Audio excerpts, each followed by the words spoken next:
כל יום. אנחנו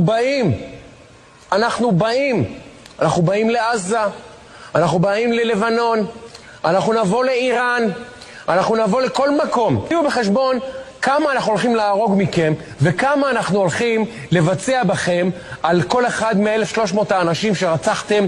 לא ראיתם מספרים כאלה בדברי ימי האומה הערבית. אני מעדכן אתכם שזה בא. למקרה שאתם מבולבלים, אני מעדכן אתכם שזה בא. מספרים שלא דמיינתם שאפשר בכלל להגיע אליהם. ואנחנו מוכנים להיכנס לבידוד בינלאומי, ומוכנים להריב עם ארצות הברית, ומוכנים להריב עם כל העולם ואחותו. כמה שנצטרך עד שכולכם, כולל כל התומכים שלכם, תעלו לפגוש את אללה, אנחנו נהרוג. שיהיה ברור, זה המצב בישראל, זה הסנטימנט. תחגגו ברשתות החברתיות, תעשו פרי פלסטיין, תעשו את כל המסכנות שלכם, ואנחנו נבוא